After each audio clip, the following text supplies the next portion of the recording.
من الشیطان الرجیم بسم اللہ الرحمن الرحیم وآت ذی القربى حقا. یہ قرآن کریم کی آیت کا ایک چھوٹا سا جملہ ہے جس کا ترجمہ یہ ہے کہ رشتہ داروں کو ان کا حق دو. دیکھو میرے بھائیوں، ہم جو بھی اللہ کے نام کے اوپر دیتے ہیں نا، مسجد میں دیا، مدرسے میں دیا، کسی غریب کو، یتیم کو، ثواب تو ہے ہی ہے، ایسا نہیں کہ ثواب نہیں، لیکن رشتہ دار کو دینے میں ڈبل ثواب ہے. ایک تو دینے کا ثواب اور رشتہ داری کا ثواب. اس میں بعض مرتبہ کیا ہوتا ہے کہ ہم دوسری جگہ تو دے دیتے لیکن رشتہ دار کو نہیں دیتے. بھائی رشتہ داروں کا تھوڑا سا خیال رکھو. دیکھو حدیث میں آتا ہے، ام المؤمنین حضرت میمونہ رضی اللہ تعالیٰ عنہ نے ایک مرتبہ باندی صدقہ کر دی، آزاد کر دی باندی کو، اور اللہ کے رسول صلی اللہ علیہ وسلم کو پوچھا نہیں. اب پوچھنے کی ضرورت بھی نہیں تھی ان کے اعتبار سے کہ بھائی یہ نیک کام ہے، اس میں کیا پوچھنے کا، اور خود مالکن تھی، آزاد کر دیا. جب نبی کریم صلی اللہ علیہ وسلم تشریف لائے تو حضرت میمونہ رضی اللہ تعالیٰ عنہ نے خود نے اللہ کے رسول سے کہا، اللہ کے پیارے رسول صلی اللہ علیہ وسلم میں نے باندی کو آزاد کر دیا. تو ہمارے نبی نے تعجب کے لہجے میں پوچھا، آزاد کر دیا؟ کہاں یا رسول اللہ؟ تو ہمارے نبی نے فرمایا، آزاد کرنے کے بجائے تو اپنے ننیال میں دے دیتی.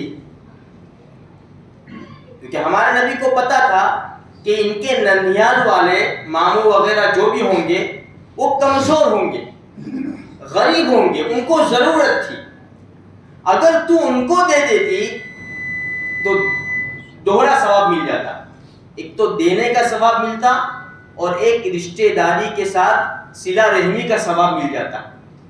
تو دیکھو اس سے پتہ چلتا ہے کہ بھئی ہمارے اگر رشتہ دار غریب ہے اور مستحق بھی ہے، ایک تو ان کا حق ہے، ادا کر دو.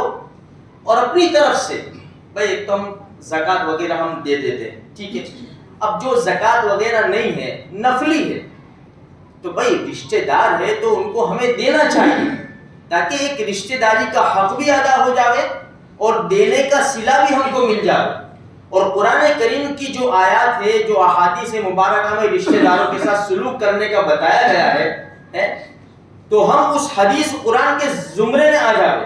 دیکھو جب مدینہ منورہ تشریف لے آئے تو حضرت اسماء رضی اللہ تعالیٰ عنہ کی والدہ ابھی مسلمان نہیں ہوئی تھی، وہ تشریف لائے تو اور کچھ چاہا کہ میری بیٹی مجھے کچھ دے دے. تو حضرت اسماء رضی اللہ تعالیٰ عنہ نے ہمارے نبی سے مسئلہ پوچھا کہ اللہ کے رسول میری ماں ابھی تک مسلمان نہیں ہوئی ہے، وہ کافرہ ہے، کیا میں اس کے ساتھ احسان کروں؟ ہمارے نبی نے فرمایا، سیدھی ہاں اگرچہ تیری ماں کافرہ ہے لیکن اس کے ساتھ احسان کا معاملہ کر تو. اب اندازہ لگاؤ، اگر رشتہ دار غیر مسلم بھی ہے تو بھی ہمیں حکم ہے کہ بھائی رشتہ داروں کے ساتھ اچھا سلوک کرو. تو ہمیں چاہیے میرے بھائیوں، ہمارے دیکھو ہم بعض مرتبہ اس وجہ سے نہیں کرتے کہ رشتہ داروں میں انبن ہوتی رہتی، کبھی کچھ بول دیا کبھی کچھ بول دیا. وہ مت دیکھو، ہم اپنا کام کر دے بس. دیکھو جس کے پاس جو ہوتا ہے وہ خرچ کرتا ہے. جس انسان کے دل کے اندر، سینوں کے اندر جو اعمال جیسے ہوں گے نا ایسے اعمال نکلیں گے. بھئی رشتہ دار تم کو برا بھلا کہتے ہیں، بولنے دو، تم اپنا کام کرو. اس سینے کے اندر اللہ ان کے دل میں بھی محبت ڈالے گا. اور دوسرا کیا ہوگا کہ یہ بوجھ پڑے گا، جو تم کو بول رہا ہے، جو تم کو کوس رہا ہے، تم ان کو دے رہے ہو. یہ تو دل نہیں چاہتا، دل یہ نہیں چاہتا، لیکن شریعت کہتی ہے، اللہ اور اس کے رسول کا حکم ہے، بھلے وہ کچھ بھی کرو تم اپنا حق ادا کر دو. تو جب ہم شریعت کی بات مانیں گے تو ظاہری بات ہے کہ ہمیں فائدہ ہی فائدہ ہوگا.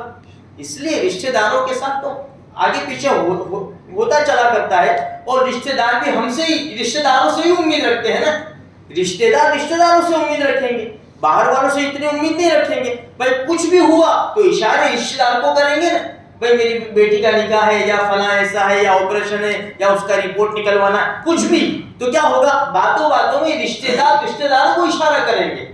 تو میرے بھائیوں، تو یہ قرآن کریم کا جو حکم ہے وآت ذی القربى حقا، رشتہ داروں کو ان کا حق دے دیا کرو تاکہ آپس کے معاملات بھی سلجھ جاوے اور ایک دوسرے کا کام بھی ہو جاوے. اللہ تبارک و تعالیٰ کا ہی سنی باتوں پر عمل کرنے کی توفیق عطا فرمائے.